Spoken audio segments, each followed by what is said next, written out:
After a cool and damp night in the Tsitsikamma Forest, the mountains were shrouded in cloud ahead of Stage 3 of the MNG Investments PE Plett. An out and back route meant none of that pre-ride admin of bag packing and truck loading. Add to that a 9 a.m. start and the vibe in the village was ultra chilled as riders meandered down for breakfast in the lodge dining area. The morning feed had everything a rider required after 2 hard days, going into a 62-kilometre third stage.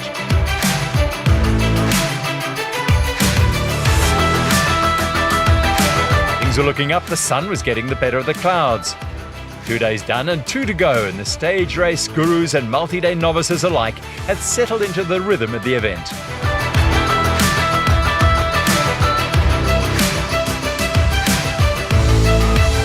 Robin de Groot and Steph Walters led the ladies. Kevin Evans and Rogan Smart on top in the men's race, and the Chemchamp team of Daniel Tenner and Bianca Becker held the mixed race lead.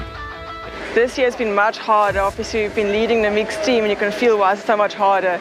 But normally it's such a chill ride, such a nice vibe to come here, easy trails, not hard at all. But this year we've been really putting up the pace so we can feel it. And the weather has been hot and cold, very different, yeah. Behind the East Cape Motors Ford, they rolled away a short neutral zone through the lodge and then across the N2, and the racing was soon on. Rogan Smart leading all the top guns away for a ride that would highlight the stunning beauty of the Tsitsikamma section of the Garden Route.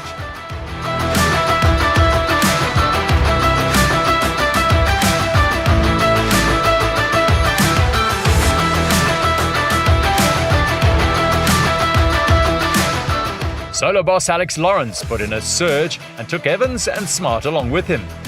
Second women's team Shauna Esmeyer and former Olympic champion Sabine Spitz were in good shape once again.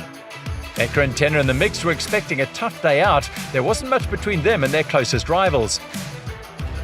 Riding his 12th PE Plett, Kyle Bradford was already in the chill zone. But just on 800 metres of climbing, it was all about keeping a good pace and cadence for all 62 Ks. And the top 3, Evans, partner Smart and soloman Lawrence, epitomised that strategy perfectly. Smart was in the break at the SA Road Champs 2 weeks ago. Lawrence will be hunting a mixed team podium at the Epic in a month. And Evans has his hands full managing his bike shop and family duties and a little training in between. Nothing a man of his experience can't handle, of course. E-bike racers Paul Warren and Louis Van Aert got a feel of racing with the pros, as did a smiling Anthony Healy. The smooth and by now dry roads led them through the high pine forests that flanked this gorgeous coastline. And before long, they were on the very edge of the cliffs at the Tsitsikamma water stop. The racers, though, couldn't afford a break.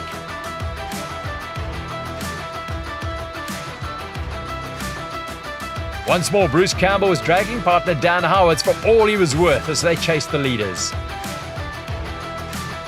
Ever smooth and graceful style of Robin de Groot as she led Steph Walters, they were in control of the women's race. So what is mountain biking without a mechanical or two?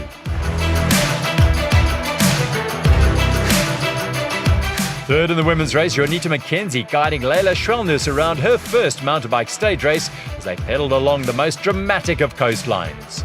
Glorious views for days of the Indian Ocean to the left. The second stop, the Buco water point, was another must-stop photo op. In the green, Annemarie Jacobs had been the solo women's race leader from the off. It truly was a day to savour the remote rural areas of this coastal gem. The MNG Boost Bar and the finish must be around the corner. The category leaders duly retained their jerseys. And all the way through the field, it was happiness all round at the end of a stage that ticked all the right boxes. With the help of Kranzer and Squirt, the Quano Academy crew worked their magic on the bikes. The riders checked out Liet's latest kit and enjoyed a sumptuous bride lunch, along with those regular post-race companions, Messrs Castle Light and Dulhof Wines. Surely no better way to spend a Saturday afternoon after a great morning on the bike.